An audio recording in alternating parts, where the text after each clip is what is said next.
Il y a des manifestations à Los Angeles, mais en Californie plus globalement, dans des agglomérations un peu autour de Los Angeles. Depuis dimanche, je crois, ça a commencé dimanche dernier. Oui, ça a commencé principalement ça s'est poursuivi plutôt ce dimanche, parce que ça a commencé d'abord de façon plus localisée, avec des petites manifs, des réactions populaires aux opérations d'arrestation massive de migrants ou de personnes en situation irrégulière. Qui sont nombreux, notamment dans l'État de Californie et à Los Angeles. On va y revenir sur cette question-là. Voilà. Et donc c'est quand même des réactions à ces opérations d'arrestation qui concernent énormément de gens, de lieux, et qui sont tout simplement des rafles, je crois que c'est le mot qui correspond.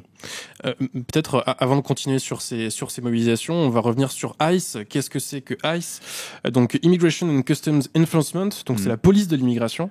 Et donc c'est ce service d'ordre, je mets des grandes guillemets à ordre. Oui. C'est ce service de désordre peut-être, mais c'est de ce service que sont parties les mobilisations, puisque c'est ce service qui a entrepris donc ces rafles de personnes migrantes à Los Angeles et dans la Californie. Alors ICE, effectivement, on le voit de plus en plus dans l'actualité.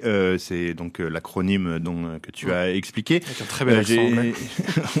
J'ai potassé un petit peu l'origine, le sujet. Bon, évidemment, ça n'a pas été créé là par Trump. C'est une agence fédérale qui dépend du département d'État, à la sécurité intérieure.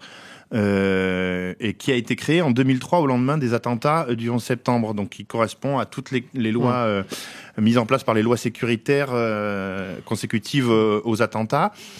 Ça a été mis en place donc en 2003, y compris avec le département de la sécurité intérieure qui a été complètement remodelé pour avoir un côté coercitif beaucoup plus important. Donc immigration et douane, c'est les deux qui sont concernés par ce. Si on trouve un équivalent en France, peut-être que ce serait la police aux frontières. On va dire ça, mais c'est évidemment rien de comparable. J'ai l'impression qu'elle a des prérogatives quand même un peu plus étendues, ICE que. Plus étendues. Après, la PAF fait aussi la douane. On le voit aux aéroports, mais bon, effectivement, elle a des prérogatives beaucoup plus étendues parce que, par exemple, elle peut donc procéder à des arrestations ciblées, etc. C'est donc une agence fédérale. Je précise un truc intéressant que je voyais j'ai lu ça ce matin, elle a remplacé l'ancienne agence fédérale qui s'occupait de l'immigration, qui avait été fondée dans les années 30 et qui s'appelait Immigration et Naturalisation. Voilà, c'est prérogatives. Donc cette ICE aujourd'hui a évidemment des visées répressives. C'est ça d'ailleurs qui change la donne, c'est qu'on voit que ce qui se passe à Los Angeles, comme ça a été le cas aussi à Chicago au lendemain de l'arrivée de Trump au pouvoir pour son deuxième mandat, ne concerne pas des migrants, des personnes en situation irrégulière qui auraient commis des crimes ou des choses comme ça, mais tout simplement des gens qui n'ont des sans-papiers, travailleurs, etc. Dès qu'on voit des véhicules de cette agence, les gens se terrent. C'est une véritable politique de terreur que ça apporte, puisque les gens ont peur d'aller au travail, d'amener leurs enfants à l'école, etc. Je lisais la liste un petit peu des lieux qui ont été ciblés. Alors c'est des chaînes de magasins comme Home Depot, parce que il y a beaucoup de migrants qui y travaillent ou qui attendent devant les magasins pour proposer des menus services, comme on peut voir chez nous aussi, des livraisons, des aides, etc. Comme je disais, les lieux qui sont ciblés, c'est des chaînes de magasins de bricolage, une bibliothèque, une chaîne de stations de lavage auto aussi qui emploie énormément de travailleurs sans papier, immigrés. En fait, il faut savoir que Los Angeles et la Californie de façon plus générale, mais principalement Los Angeles, il y a un peu moins de la moitié de la population qui est d'origine, qui est latino. Beaucoup sont sans papier parce qu'il y a toujours eu on va dire une tolérance de fait, notamment dans cet état-là, pour les personnes en situation irrégulière. Donc beaucoup sont là depuis des années, voire des décennies. sans forcément avoir une situation régularisée, mais sont travailleurs, ont fondé des familles et sont pleinement habitants de la Californie. Ouais. Je lisais, je sais plus si c'est dans le papier de Christophe de Roubaix, donc le spécialiste des États-Unis à l'humanité, ou sur un autre papier, qu'en fait la Californie c'était un petit peu le laboratoire des États-Unis, puisqu'il y avait effectivement, tu le disais, une population ici de l'immigration très répartie, donc tu disais moins de 50% latino, mais aussi une part importante d'Afro-Américains. Enfin bref, c'était un peu le laboratoire où il y avait plein de gens très différents qui habitaient ensemble, et où du coup étaient aussi des fois expérimentés des politiques répressives. Là, on le voit. ICE, est-ce que c'est pas aussi un moyen pour Trump et son gouvernement de dire, regardez, là vous voyez cette ville où il y a plein de gens issus de l'immigration, et ben on va vous montrer que nous, ça nous fait pas peur. Oui, c'est exactement ça. Évidemment, c'est une cible politique pour parler notamment à sa base MAGA. La Californie est un État avec sa population, bien sûr, qui est honni par l'électorat de Donald Trump, précisément pour les symboles que tu pointes. Le fait que ce soit un État, et notamment sur Los Angeles, une agglomération très multiculturel, avec beaucoup de latinos. Les Afro-Américains sont entre 6 et 7%, donc c'est pas si important que ça, au niveau du pourcentage de la population. Mais effectivement, en plus, comme de nombreuses villes, la Californie s'est déclarée un État sanctuaire, donc c'est-à-dire où la police, les forces de l'ordre locales de l'État ne collaborent pas avec les agences fédérales, notamment ICE, et collaborent seulement pour les questions de criminalité. Voilà. Ouais. On va peut-être revenir un peu, parce que tu nous as expliqué donc ce que c'était que l'ICE et les rafles qu'ils ont menées depuis la semaine dernière. Ça a conduit effectivement à quelques heures. Alors j'ai vu que c'était beaucoup surestimé, notamment par le gouvernement. Il y a effectivement eu quelques heures au début, mais en fait on a l'impression que les heures et les émeutes ont commencé depuis que Trump a envoyé la garde nationale et les marines. Et est-ce que tu partages ce constat ou pas? Évidemment, c'est ce qu'on voit sur le terrain, c'est-à-dire de ce qu'on peut lire. Évidemment, le mieux ce serait d'avoir quelqu'un sur place, mais il y a quand même beaucoup d'éléments qui remontent par les journalistes locaux, etc. Ces manifestations sont d'abord donc des manifestations spontanées, comme pour reprendre dans l'ordre, de gens qui se sont mobilisés dans leur quartier, dans leur ville, suite aux premières rafles organisées donc depuis le 6 juin. Ensuite, évidemment, dans ce cas-là, il peut y avoir des débordements, voire un côté émeute avec le pillage de magasins, mais c'est très marginal, et c'est évidemment monté en épingle par le pouvoir pour justifier l'envoi de l'armée. Et surtout, il faut bien comprendre que il y a effectivement quelques heures qui se sont passées, mais c'est face aussi à des situations de violence extrêmes. Quand on parle de rafles, c'est bien des familles qui sont séparées, des gens qui sont traînés de chez eux ou de l'endroit où ils travaillent, alors que ça fait 10, 15, 20, 30, 40 ans qu'ils travaillent, qu'ils habitent ici, qu'ils sont, enfin voilà, ce sont les habitantes parmi les autres, et donc c'est des scènes extrêmement violentes, ce qui peut aussi expliquer des réactions, tu disais des trucs un peu épidermiques, où en fait les gens sortent en disant mais c'est pas possible, là il y a mon voisin, mon collègue, mon ami, mon frère qui est en train de se faire tabasser par la police, sorti de chez lui en se traînant par terre. Enfin voilà, les images parlent d'elles-mêmes. Il y a énormément de vidéos, si on voit sur les médias américains ou sur les réseaux sociaux, de pères de famille arrachés devant leurs femmes ou leurs enfants ou leurs collègues, puisque ça se passe pas mal sur le lieu de travail. Ce sont de véritables rafles collectives. En plus, on y viendra après, mais pour des résultats, je veux dire, même en termes simplement de chiffres, c'est ridicule. En fait, le but du gouvernement et de Donald Trump, là, est plutôt d'instaurer un climat de terreur et qui peut avoir des conséquences en cascade, à la fois sur l'ensemble de la société et du lien social qu'il peut y avoir. Là, on en est, par exemple, le gouverneur de Californie disait, on en est à un point où les gens se terrent chez eux pour éviter donc d'être arrêtés, y compris en évitant d'aller au travail, en évitant d'amener leurs enfants à l'école, etc. Donc, on a des scènes qui sont d'une violence extrême. Donc c'est pour ça que ces manifestations spontanées, elles sont une réponse d'abord à cette violence-là. Et évidemment, Donald Trump se saisit de cette occasion pour envoyer l'armée parce qu'il veut faire un exemple politique, notamment avec envers les démocrates. C'est ce qu'écrit très bien aujourd'hui le Christophe de Roubaix dans le papier que vous pourrez lire dans le journal du jour. Voilà, il y a même la une du journal y est consacrée. Et depuis hier sur Internet, parce que tu sais que... Bien sûr. Nous n'attendons pas. En tout cas, moi, j'attends pas que le journal papier soit délivré je sais. Pour lire les articles. Mais non, c'est l'occasion de montrer la une. Oui. Effectivement, l'article est disponible sur le site. Je mets l'article ici. Et alors, attends, faut que j'aille sur le kiosque. Ah bah non, sur le site, en fait, on devrait la voir aussi. Hop, elle est là. Est-ce que je peux la voir en plus La nouvelle ligne de front, effectivement. Et donc, comme je disais, cette ligne de front, précisément, elle concerne... à la fois, donc ça on est vraiment sur le décryptage et l'analyse politique que Christophe a fait dans son papier. C'est une ligne de front d'abord envers les autorités de l'État de Californie, puisque comme on le disait, c'est un État qui est un laboratoire progressiste aujourd'hui. Peut-être on y reviendra après sur la trajectoire politique de la Californie, parce que c'est très intéressant aussi.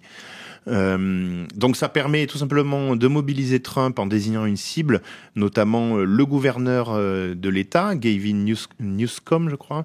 J'arrive plus à son nom. Voilà, Newsom. Justement, il l'a appelé Newscum, qui est toujours la propension de Donald Trump à déformer les noms pour insulter. Cum qui veut dire donc sperme en anglais. Voilà, si non, Newscum avec un S, je pense que c'est racaille. Ah oui, scumbag, genre. D'accord. Exactement. Donc Newscum, c'est la nouvelle racaille, quoi.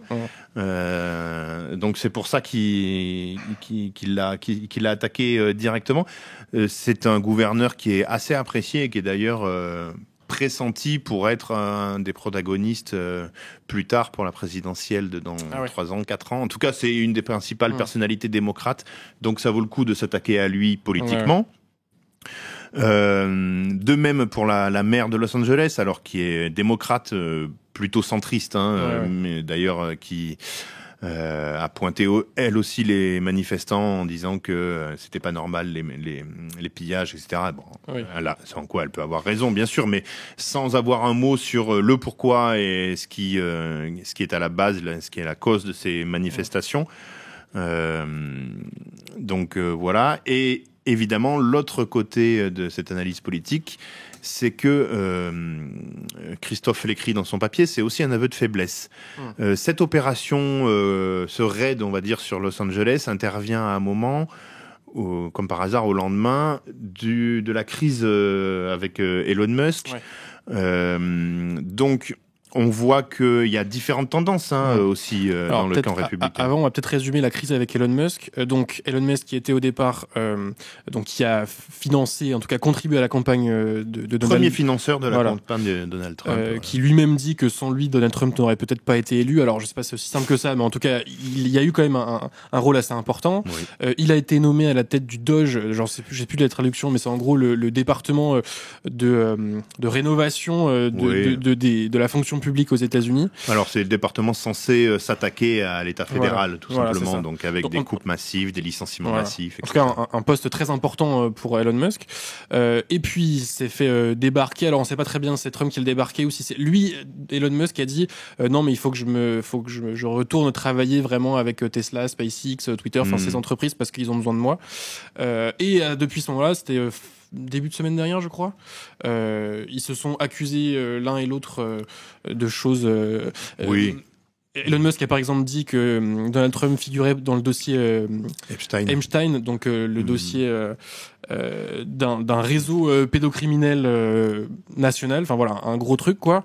Enfin bref, voilà, c'est ça les petites frictions qu'il y a eu entre Trump et Musk. Ce sont effectivement, on voit que la dispute au grand jour est d'un niveau même pas, j'allais dire de cours d'école, mais pas du tout, parce que dans une cours d'école c'est beaucoup mieux que ça, parce que à ce niveau-là, c'est vraiment, je veux dire, lancer une accusation pareille, c'est-à-dire que Donald Trump figure dans le réseau pédocriminel de Jeffrey Epstein, c'est une accusation gravissime. Qui est pas impossible, mais à ce moment-là, on le lance pas comme ça en 2 phrases sur Twitter. Mais en fait, cette espèce de divorce médiatique, enfin médiatisé plutôt, fait suite à des désaccords politiques de fond. Il y a deux points de désaccord précisément. Il y avait deux points de désaccord entre Trump et Musk. C'était sur la question de l'immigration, précisément, puisque Musk, lui, est plutôt partisan d'ouvrir les vannes de l'immigration, notamment pour une immigration qualifiée. On le sait qu'il a besoin d'ingénieurs et d'ingénieurs étrangers dans des entreprises comme SpaceX ou Tesla. Ça fait aussi de la main-d'œuvre peut-être moins chère aussi pour en tant que grand capitaliste. Je ne sais pas si elle est moins chère ou pas, parce que en général les salaires sont importants, qu'on soit ingénieur étranger ou américain. C'est pas, je pense pas que ce soit la grande différence. On n'est pas dans un scénario truc d'appel d'air du patronat, etc. Mais en tout cas, lui, il en a besoin. Et l'autre point de désaccord, c'était justement sur la loi, la grande et belle loi promise par Donald Trump au Congrès sur le budget, qui est très importante et qui tient à des équilibres qui est vraiment qui tient à un fil. Musk a quelques alliés au Congrès, donc ça pourrait avoir son importance pour l'adoption de cette loi. En gros, Musk a des désaccords, notamment sur les budgets alloués, et notamment sur les questions d'innovation, de recherche, en gros tout ce qui l'intéresse. Voilà, donc oui, il y a des désaccords politiques de fond, c'est d'abord la base du divorce entre Musk et Trump. Voilà, donc pour le petit élément de la grande parenthèse qu'on a ouvert, et donc c'est aussi dans ce contexte-là que Donald Trump voulait envoyer un signal fort en faisant ça. Bien sûr, et il envoie un double signal donc envers les démocrates en s'attaquant à ce que tout le monde déteste, c'est-à-dire donc le fameux laboratoire progressiste. Et puis donc il tranche en même temps sur la ligne républicaine, puisque face à Musk, on va dire l'autre grande ligne, c'est celle de Steve Bannon, qui est une ligne ouvertement fasciste, anti-immigration. Donc Steve Bannon qui est en contact avec toutes les extrêmes droites mondiales et principalement européennes. Donc là, un salut nazi, non? Et c'est lui qui a fait un salut nazi. Oui, à la suite, effectivement. De toute façon, il revendique cette appartenance et cette filiation idéologique. C'est un suprémaciste blanc, comme on va dire plus aux États-Unis, mais oui, c'est exactement ça.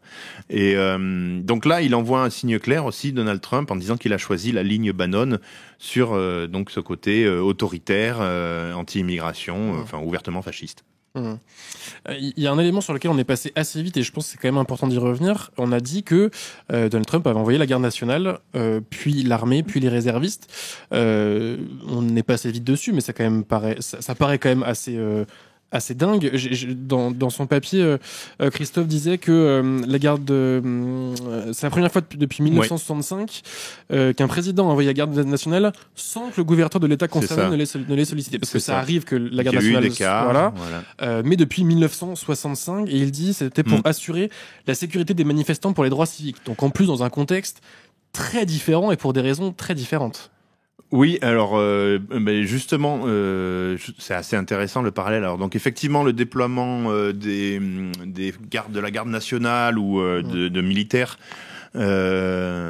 intervient très très très rarement. La dernière fois, donc comme tu le dis et comme Christophe l'a écrit, c'était sans l'accord, en tout cas du gouverneur concerné, puisque normalement c'est lui qui en appelle à l'État fédéral, quoi, tout simplement. C'était en 1965. Sinon, je crois que la dernière fois que ça avait été le cas, c'était en 92. À l'appel du gouverneur, et c'était au moment des émeutes de Watts suite à l'acquittement des policiers, suite au tabassage de Rodney King. Peut-être que ça parlera pas aux plus jeunes, c'est une affaire qui avait marqué absolument le début des années 90. Rodney King était un Afro-Américain qui avait été tabassé par 4 ou 5 policiers.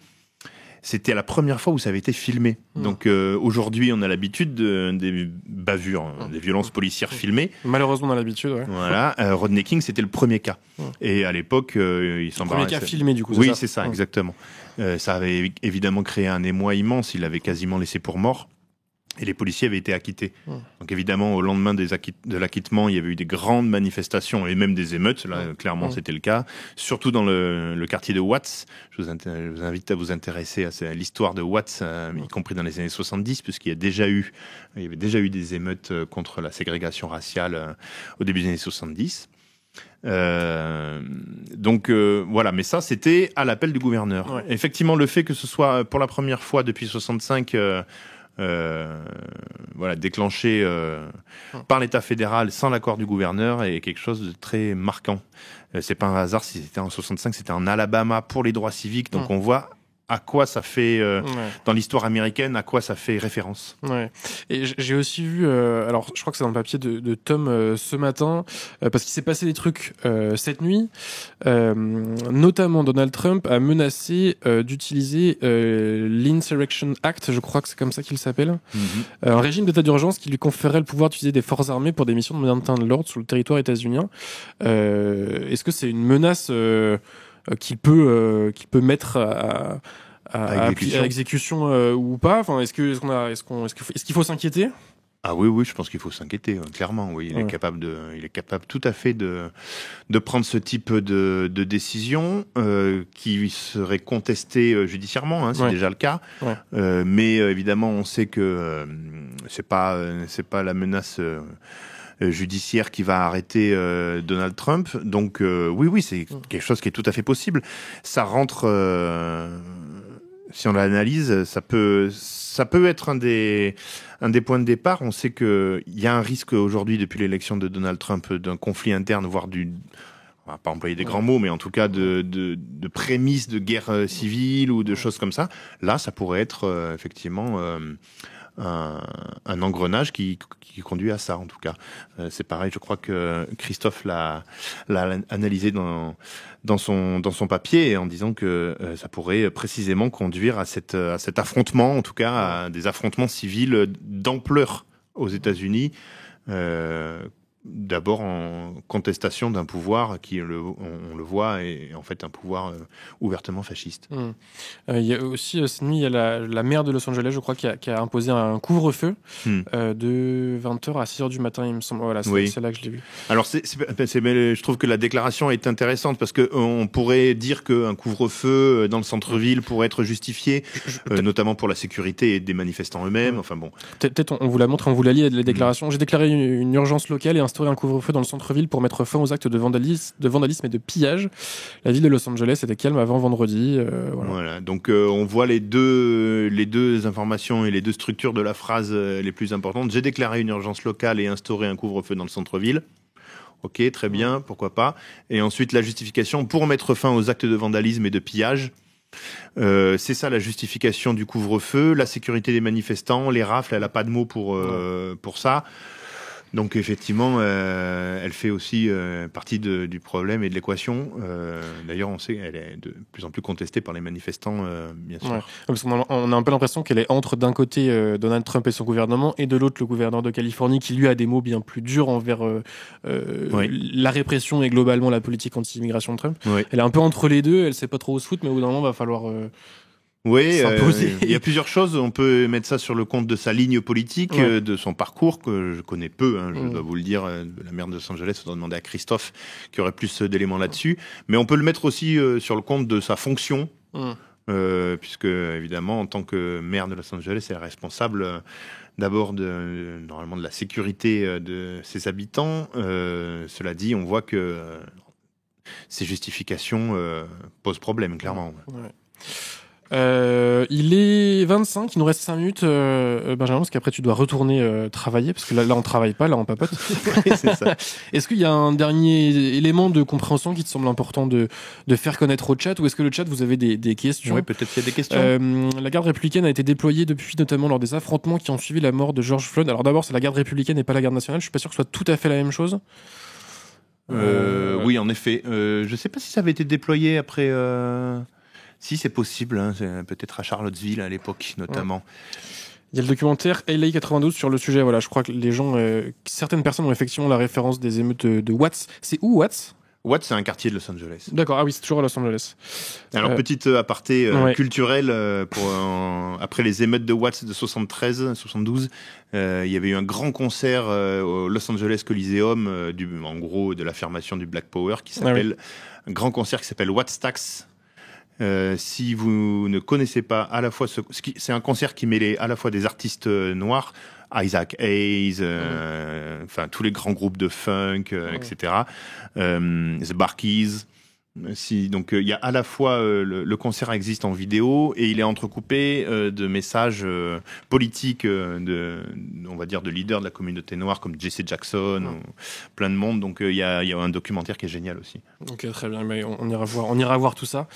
Alors, en 1965, le président n'avait-il pas l'aval du Congrès? Peut-être que ça sort de ton domaine de compétences, Benjamin, parce que oui, depuis le début du stream, on cite beaucoup Christophe de Roubaix parce que c'est lui le spécialiste à l'humanité des États-Unis et de l'Amérique du Nord. Il n'était pas disponible pour faire ce stream. Non, précisément, il est dans les transports pour les États-Unis. Voilà. Et donc on n'a pas le spécialiste. On a quand même un spécialiste, mais pas le spécialiste des États-Unis. Mais ça nous semblait quand même important de faire un petit point sur ce qui se passe aux États-Unis parce que c'est quand même des scènes qui nous semblaient importantes de comprendre, de problématiser, de contextualiser et d'aller un petit peu au-delà de juste les voitures qui brûlent sur Twitter, quoi. Donc je sais pas si tu peux répondre à la question. En 1965, le président n'avait-il pas l'aval du Congrès? Mais je pense que ça ne dépend même pas de l'aval du Congrès. Ce n'est pas une prérogative législative, c'est une prérogative de l'exécutif et donc du département de la sécurité intérieure et donc évidemment du président des États-Unis. Aussi, voilà. C'est soit le gouverneur pour les troupes, on va dire pour les forces de l'ordre de l'État, et au niveau fédéral, c'est le département de la sécurité intérieure et le président. On vous invite évidemment à aller lire tous les papiers de Christophe, notamment. Donc il y en a eu un hier, donc on vous a montré la une et on vous en a cité quelques passages. Il y a aussi un papier de Tom ce matin qui fait un peu le point sur la situation, sur tout ce qui s'est passé cette nuit. La situation va, à mon avis, évoluer assez rapidement dans un sens ou dans l'autre, on sait pas très bien. Donc on vous invite vraiment à rester attentif et à aller lire tout ce que l'humanité produit. J'imagine que Christophe produira un article aujourd'hui, peut-être. Bah non, là il est dans le train plus avion, mais on va voir comment on va traiter la suite de l'information, puisque comme tu le dis, c'est évolutif là, quasiment heure par heure. Donc bon, là c'est encore le matin, le petit matin aux États-Unis. On va voir ce qui peut se passer dans la journée. On avait une idée de sujet ce matin, mais qu'on a gardé pour un peu plus tard, qui pourrait être intéressant sur ces événements vus du Mexique. Oui. Puisque donc on le disait, ça concerne quand même des latino-américains, beaucoup de Mexicains, enfin en tout cas de gens d'origine mexicaine. Et Donald Trump a accusé en gros le Mexique de fomenter ce genre d'émeutes.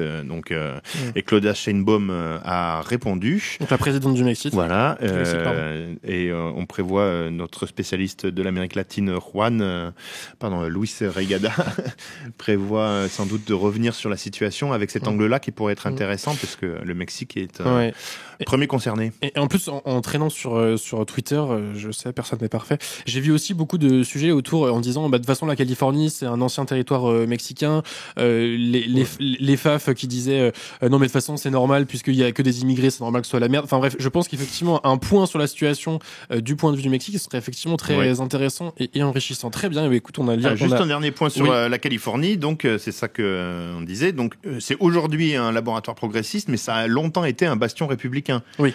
C'est l'État dont était originaire Nixon et Reagan. Ronald Reagan aussi, qui était gouverneur de Californie, et c'est comme ça qu'il a conquis le pouvoir.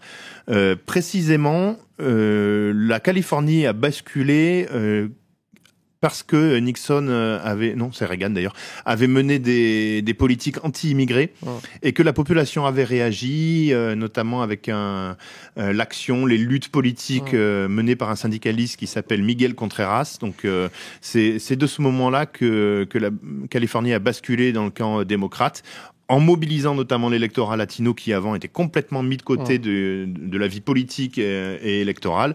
Et donc on voit que c'est toujours les mêmes thèmes qui produisent les mêmes effets.